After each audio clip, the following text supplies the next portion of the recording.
We now know the details of what Ruby Franke and Jodi Hildebrandt had been doing to Ruby's two youngest children. Trigger warning right now, guys, because this is way worse than I thought.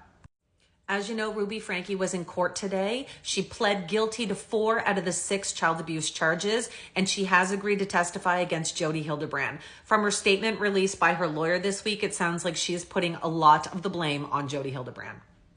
Ruby did have family members in attendance today. She had her brother Beau, her sister Julie, and her parents were also there. It appears they have returned home.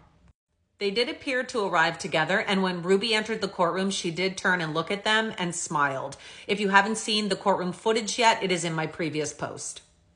I'm going to now read to you exactly what Ruby has admitted to, the things that she has done to her 2 youngest children, her 10-year-old daughter and her 12-year-old son.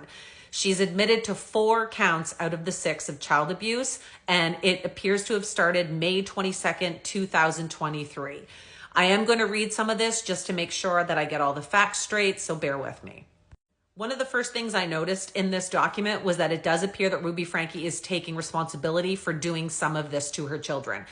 It's worded like this: Ruby intentionally or knowingly inflicted and allowed another adult to inflict serious physical injuries upon her 9 and 11-year-old children. So it does say that she inflicted this as well. The first count of child abuse has to do with physical torture of her 12-year-old son. It says that initially she was forcing him to do physical labor for hours and days at a time. And the examples listed were doing wall sits, which is when you put your back up against a wall and squat down. It's absolute torture for anyone that has tried to do this. The other is carrying boxes of heavy books up and down stairs repeatedly. And the third example was the fact that he was being forced to work outside and do labor outside in the crazy Utah heat.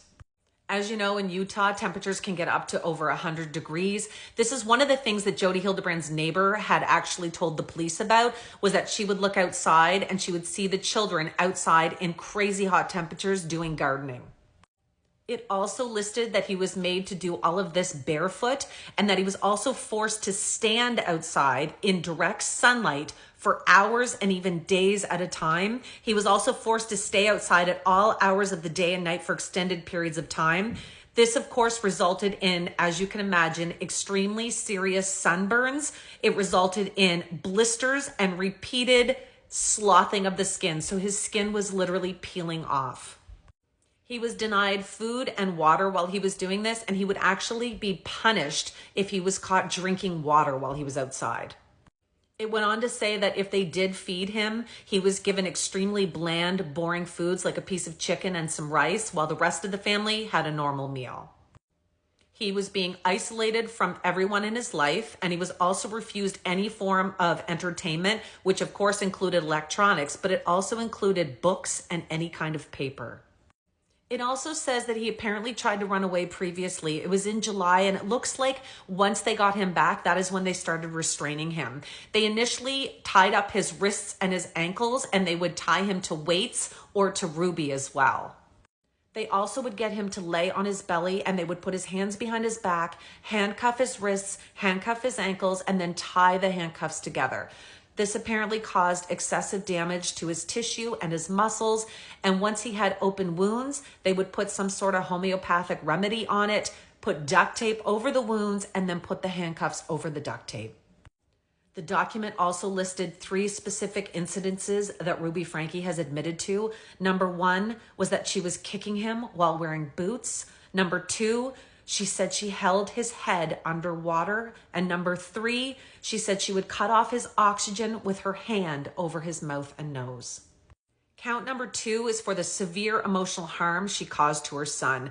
It stated that Ruby and Jody sought to indoctrinate him. They were trying to convince him that he was evil and possessed. It went on to say that he had to be willing to be obedient to avoid punishments, that his punishments were necessary for him to repent, and that they were doing all of this out of love. The next 2 counts are for what she has done to her 10-year-old daughter. The first count is for severe emotional harm, and it does look like she endured exactly what her brother had endured, other than apparently the binding and also the 3 specific incidences that I had mentioned. She had been isolated the same way. She had been forced to do physical tasks and remain outside for extended periods of time. She was also denied food and water and told that she was evil and possessed. And the final count, count 4, was that these actions caused 2 or more physical injuries to her daughter. It says that she was forced to work outside in heat, barefoot as well. And she was also forced to run on dirt roads, apparently barefoot. So she had extensive injuries to her feet repeatedly. They said that when they found her, she was extremely sunburnt. She had blisters and her skin was peeling off as well. Ruby Franke is going to be sentenced on February 20th. We don't know right now what that is going to look like, but I will definitely be updating on this case, so make sure to hit follow.